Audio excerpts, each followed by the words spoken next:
Olá, confrades dessa doutrina de luz. Meu nome é Marcela Ferraz e hoje nós vamos iniciar a aula 4 do nosso estudo sistematizado do Evangelho segundo o Espiritismo.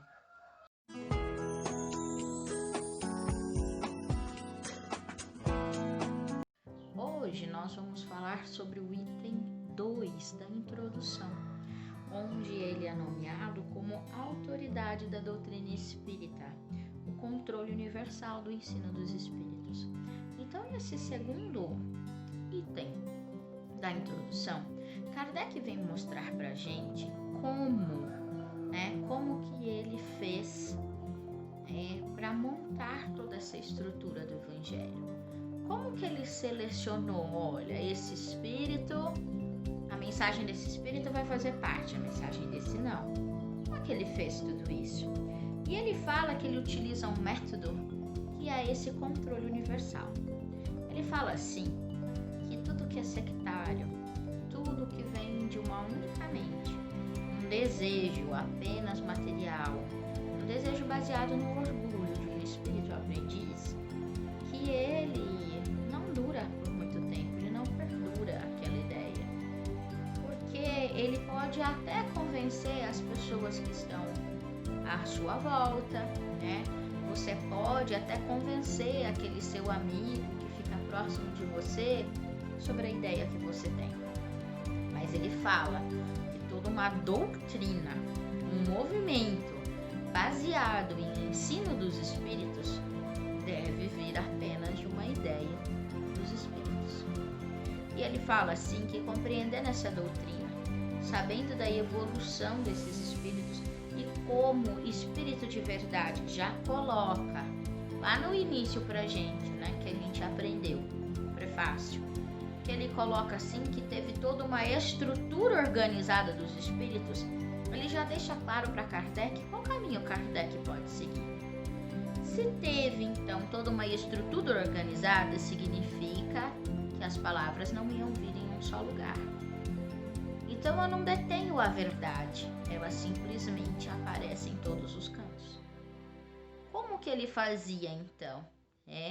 Ele pegava as comunicações de diversos locais do mundo e via, e ele percebia essa concordância de ensinamento. Não importava se eu aqui no Brasil, ele lá na França, um outro trabalhador, um outro médium lá da Índia, todos tinham recebido as mesmas informações. O que ele notou? Poderia até ter uns com as palavras mais grosseiras, algum com um ensinamento um pouco mais aprofundado, porque ele sabia que isso era uma característica da evolução do médium, que era capaz de receber essas mensagens, né? Mas o que ele percebeu? Que o conteúdo em si, né? O ensinamento era o mesmo em diversas partes do mundo. Então, o que ele começou a fazer de determinado assunto, então, por exemplo, ele vai escolher falar sobre a paciência, por exemplo. Ele vai então e pega todas essas comunicações que veio de várias partes do globo e começa a encontrar palavras-chave, ensinamentos-chave sobre todas elas. E é assim que ele colocava que ele ia utilizar as que seriam descartadas. Por quê? Porque ele já colocou lá para nós no livro dos médiuns que dependendo do grau de evolução do médium, da comunicação dele, desse intercâmbio de pensamento com os espíritos, existiria a possibilidade de ter espíritos enganadores, espíritos de menor evolução. Então ele já começou a separar o que poderia ser utilizado e o que não poderia ser utilizado, vendo essa concordância de ensinamento e pensamento dos espíritos em várias partes, né, do mundo. Uma coisa que ele traz para nós extremamente importante nesse segundo item da introdução é que ele fala assim que Deus não é exclusivista. Deus, ele não dá um ensinamento apenas para uma pessoa. Porque seria um Deus egoísta. Ele fala então que a oportunidade vem para todos. E essa oportunidade, esse intercâmbio veio através dos espíritos. Então ele diz assim: se Deus é extremo amor e bondade, se Deus dá oportunidade a todos iguais, significa que esse intercâmbio de ensinamento, ele vai ter o mesmo parâmetro, vamos dizer, né? Esse equilíbrio de informações, porque no livro dos Espíritos, o que é trazido para nós? Que nós recebemos informações de acordo com a nossa evolução, a capacidade que nós estamos preparados para aprender, né? No entanto, que em algumas perguntas que Kardec faz, os Espíritos falam assim: nossa, eu estou tentando encontrar uma palavra para que eu possa me expressar, né, para explicar melhor como funciona, utilizando o vocabulário do seu planeta, né? Ou ele fala assim: olha, eu vou explicar, mas de acordo com o entendimento, a evolução que vocês têm seria mais ou menos isso, né? Explicando de uma maneira muito simplória. Então, o que isso já traz para nós, né? Que os espíritos, então, vendo a capacidade do globo como um geral, em termos de vibração, em termos de evolução, eles sabiam que nós estávamos já preparados para descobrir. E então, todo esse sistema organizado em várias partes do globo começa a trazer as mesmas manifestações, as mesmas informações. E o que Kardec coloca como um fator também extremamente importante é que ele fala assim, que os espíritos, eles não se baseiam em informações do nosso cotidiano que está acontecendo agora. Exemplo, não é só porque está ocorrendo uma pandemia no nosso planeta que os espíritos só vão falar de pandemia. Não. Ele fala assim que os espíritos, eles estão além dos apegos da matéria, dos apegos do tempo, né? E da nossa moralidade. Não, eles estão vendo muito além. Então, eles não vão falar, por exemplo, da pandemia. Eles iriam falar sobre os nossos sentimentos, um exemplo, perante os acontecimentos da vida, que é o que a gente vê no Evangelho. Ele não fala de um fator determinado. Um exemplo é que quando Kardec estava escrevendo o Evangelho segundo o Espiritismo, houve uma pandemia na época dele. Vocês vão ver que nenhuma parte do Evangelho ele traz esse assunto. Nenhuma. Ele fala sobre virtudes, sobre sentimentos, sobre transformações perante o que acontece na existência, mas ele não traz os acontecimentos da existência. Isso que é extremamente importante nós observarmos e o quanto isso é valioso, porque não é sobre o que ocorre em volta, mas é sobre o que ocorre dentro de nós. É isso que ele nos traz. Kardec, então, continua discorrendo para nós desse controle de concordância, e ele fala que é um controle de trazer a razão. Então, cada mensagem que vem dos espíritos, ele realmente vê minuciosamente, né, ele submete sem exceção o que vem dos espíritos. Então, por exemplo, para que ele possa observar o que é da evolução do espírito, o que é do entendimento daquilo que o espírito acha de acordo com a intelectualidade dele e daquilo realmente que é o fator moralidade. Aí você me pergunta: Marcela, como que ele conseguia fazer isso? Simplesmente a partir do momento que ele compreende o sentimento que deve ter. Então, por exemplo, pegar uma virtude, vamos falar aqui de caridade. A partir do momento que Kardec compreendeu o que era caridade, ele já está preparado, então, para trazer esse controle de razão. Então, eu posso ter um controle, uma observância daquilo que eu não domino? Fica aí uma perguntinha. Então, por isso que às vezes as pessoas falam assim: nossa, eu acreditei, eu achei realmente que era. Porque não se tem a maturidade, tem que passar pelo crivo da razão. E o que ele fala que é esse crivo da razão? Não é apenas a razão dele, é a razão do que é. Ele entendeu o sentimento de acordo com o que Jesus trouxe. Então, ele não catou esse entendimento na razão dele. É o que muitos nós fazemos diariamente na nossa vida. O que a gente aprende, o crivo que a gente usa é sobre nós. E o que Kardec traz aqui para nós é que Jesus, ele que é o crivo, ele que tem que ser o crivo. O que é caridade segundo Jesus? O que é amor segundo Jesus? E é dentro desse crivo racional que eu consigo observar, então, o entendimento que o espírito tem, a evolução que o espírito tem, de acordo com aquele ensinamento.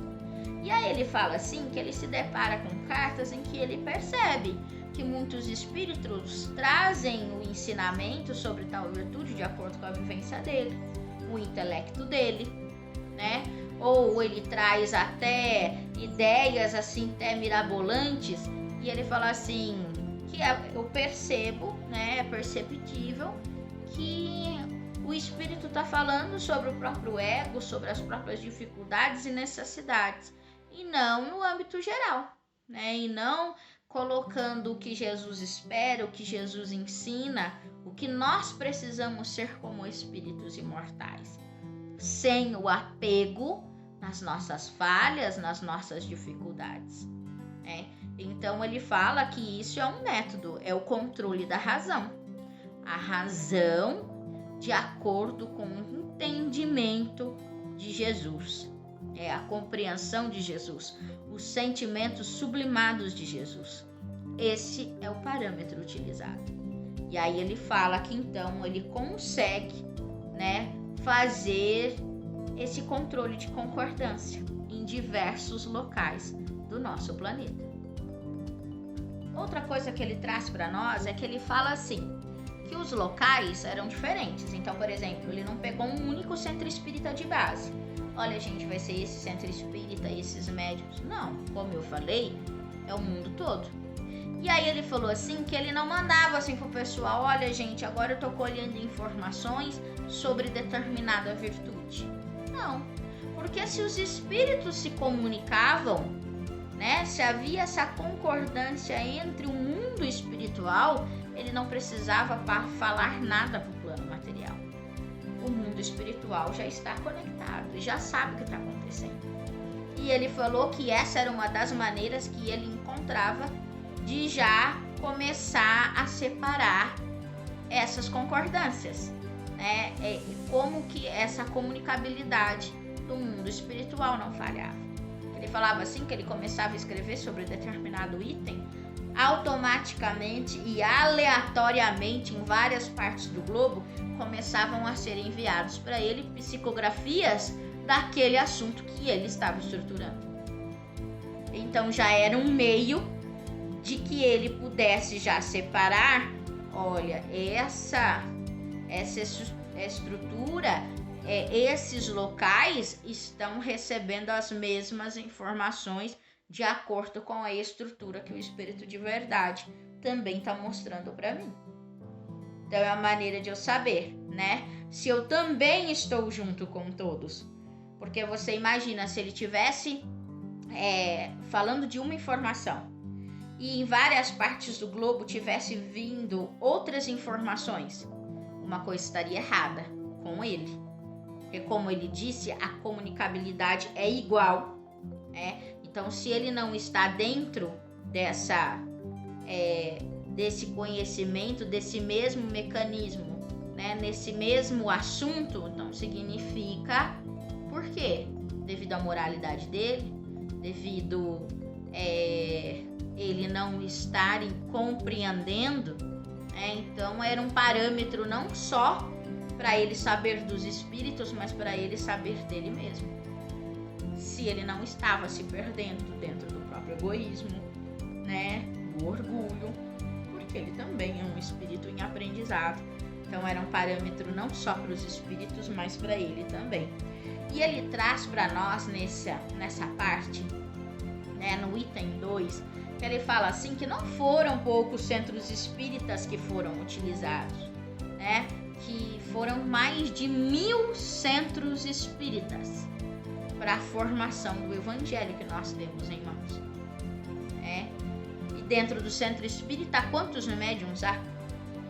Ele fala então que foi mais de 1000 centros que enviavam cartas para ele de psicografia diariamente, para que ele pudesse estruturar essa concordância, para que ele pudesse separar as cartas para formar o nosso evangelho, né? E aí ele traz para a gente assim, que, por exemplo, se a gente se questionasse, e se um espírito quer derrubar a nossa doutrina?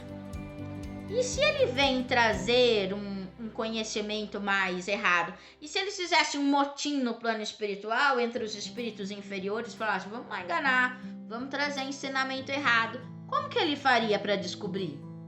E a resposta que Kardec traz para nós é a seguinte, ele fala assim, olha, se pelo lado egóico, né, a pessoa, o espírito, né, ele traz esse ensinamento,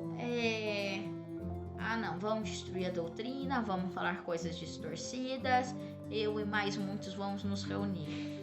Ele fala assim, que isso logo vai ser, cair por terra, por quê?